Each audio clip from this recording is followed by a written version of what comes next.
Welcome to Talk Tickers. It is Sunday, January 25th, 2026.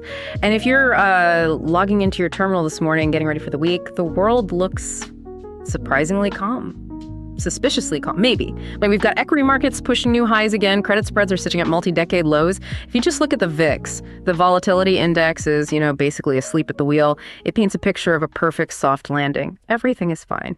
It is almost too quiet.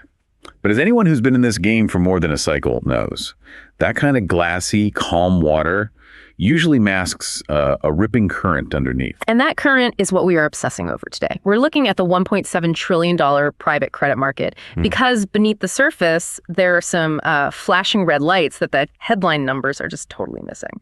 Exactly.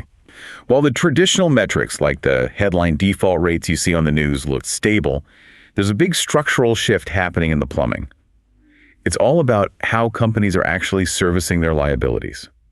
It revolves around a mechanism known as PIK, or payment in kind, and the quiet proliferation of what you really have to call zombie companies.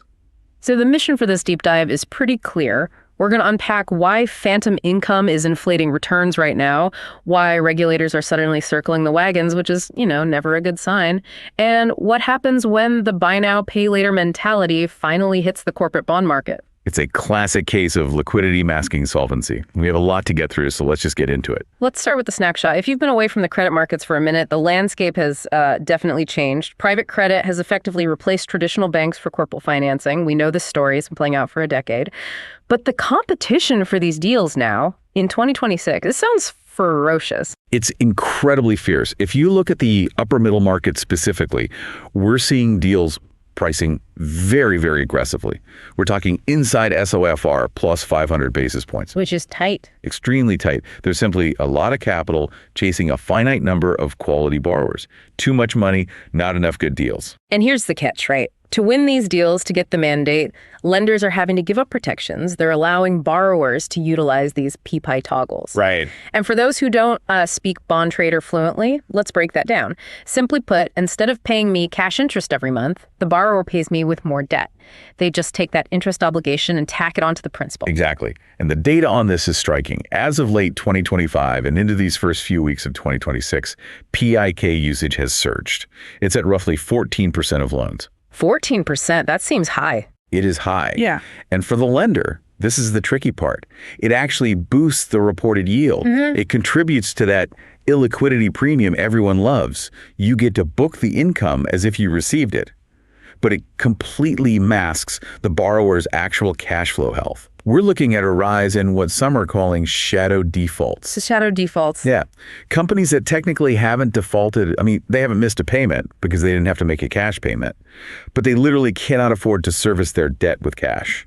They're paying you with paper. It feels like we're just kicking the can down the road, but the can is filled with cement. It gets heavier every time we kick it. That's a great way to put it. So to understand how we got to this saturation point, we have to rewind a bit.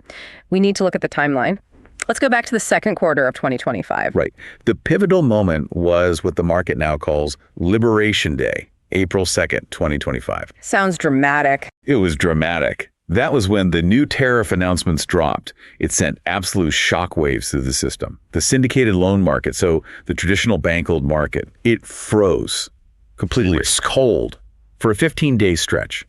It was the longest pause in issuance since the very onset of the COVID pandemic. But businesses still needed money.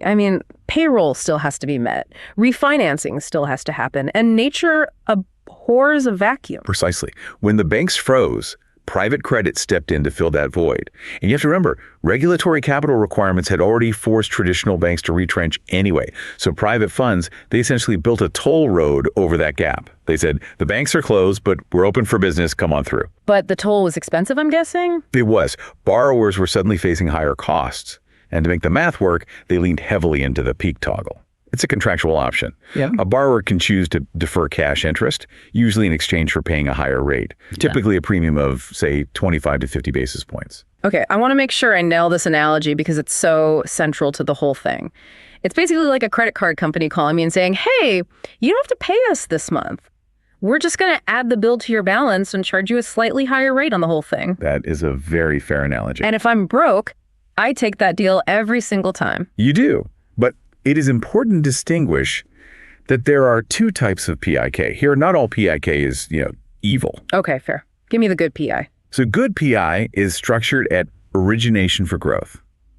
Think of a leveraged buyout. Yeah. A private equity firm buys a company, they have a big plan, maybe build a new factory. Cash is tight at first because all the money is going into expansion. So they structure the debt to pay in kind for the first couple of years until the factory opens. That's strategic. Okay, that makes sense. It's like a bridge to future cash flow. Correct. Then there's bad PK. Which is what we're seeing more of now. This is the reactive kind. This is borrowers electing to toggle, not because they're building a factory, but because they literally cannot pay the bill. It's just survival mode. Pure survival. And this is the scary stat. Bad PIK usage, that's reactive toggling, has risen from about 18% of PIK instances a few years ago to nearly 50% recently. Wow. So half the time you see this happen now, it's a distress signal. Essentially, yes. That is a massive deterioration in borrower quality.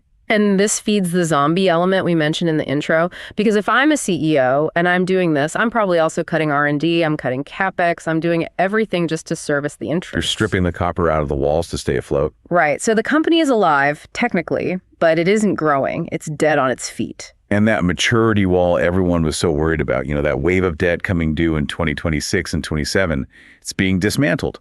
But not by paying it off. It's being dismantled by simply refinancing that debt into new, even more expensive PIK notes. So we aren't clearing the hurdle, we're just raising the height of the bar for the next time we come around. Exactly. It creates a situation where the debt burden compounds exponentially while the enterprise value of the company stagnates or even shrinks. The math works as long as liquidity is abundant, but eventually, the math has to resolve itself. Which is a nice way of saying someone is going to lose a lot of money. Eventually, yes.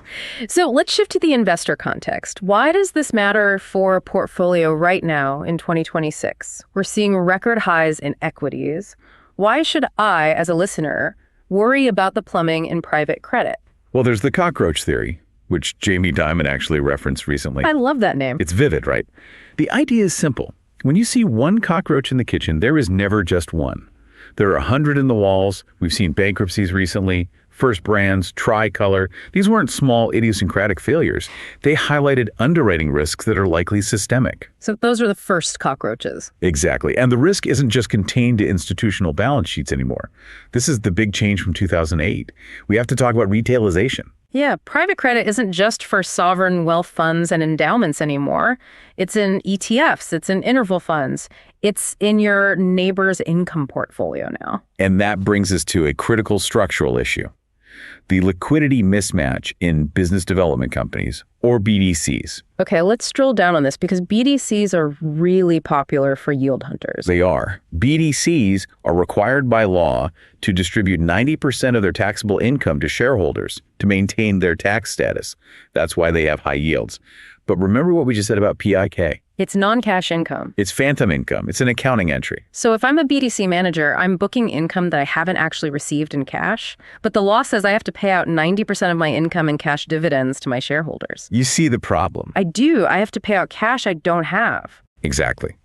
If PP exceeds roughly 10% of a BDC's income, they face a legitimate cash crunch. They have to pay dividends on money they haven't received.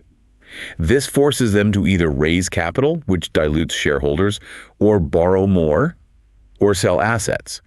And what happens if you have to sell illiquid assets quickly to make a dividend payment? You're a forced seller. You're selling into a soft market. Correct. It turns a liquidity issue into a solvency issue very, very quickly. It's like running an ATM where people are withdrawing cash, but the people depositing money are just sliding IOUs into the slot. Eventually, the machine just runs empty. That is a perfect analogy, and we are already seeing cracks in valuations appearing this year because of this. The BlackRock signal was a big one. Walk us through that. This was a private credit CLO, wasn't it? Yes, a private credit collateralized loan obligation managed by BlackRock. It breached its over-collateralization, or OC test. That sounds technical, but it's basically a safety switch. It is. It means the value of the underlying assets, the loans, dropped so much that they no longer adequately covered the debt. This forced a manager fee waiver to protect the senior tranches. When you see OC tests failing, it means the value of the collateral is deteriorating. It's like a flare gun going off. It signals deep stress in the portfolio. And that wasn't the only one. There was the Blue Owl incident. Right. That was a failed merger between a non-traded BDC and a listed vehicle. Why did it fail? It failed because of the huge gap between the net asset value, what the manager says the loans are worth on paper, and the actual market price investors were willing to pay. The mark to believe versus the mark to market. Exactly. It exposed the fragility of these semi-liquid structures. You can't offer instant liquidity on illiquid assets without seeing a discount crystallize eventually. Investors aren't stupid. They know that a loan to a zombie company isn't worth 100 cents on the dollar, even if the model says it is. This has obviously caught the eye of the government. The regulatory layer is getting thick and fast. It's very thick. The DOJ and SEC are incredibly active right now. There's a probe into ratings agencies, specifically Egan-Jones, and lots of warnings about creative portfolio marks. Creative is never a word you want to hear associated with your portfolio. Never. The government is concerned that valuations are being smoothed. They think managers are making the volatility look lower than it is to keep investors calm and prevent redemptions. And it feels like the covenant light problem is finally coming home to roost. I mean, we've seen covenants, the rules borrowers must follow, eroding for years. Lenders traded protection for market share. They basically said, sure, we won't check your homework, just take the money. And now they're stuck with borrowers who have all this flexibility to delay payment. And you have to connect this to the macro outlook. Right, because everyone's just betting on rate cuts to save the day. But look at the yield curve. Even if the Fed cuts rates in the short end, inflation and these new tariffs are keeping the long end of the curve high. The steepener. The steepener. And that really hurts. These zombie companies are often floating on variable rates, or they need to refinance into long-term fixed rates. If the long end stays high, their interest expense isn't coming down nearly fast enough to save them. A 25 basis point cut from the Fed doesn't help if your credit spread widens by 200 basis points because you're seen as a risky credit.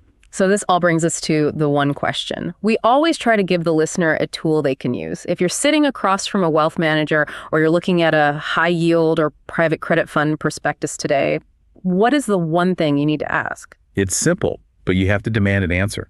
Ask this: what percentage of the distribution is supported by payment in kind interest versus actual cash flow? And drill into why that matters one last time. Because a yield that's based on more debt is just an IOU.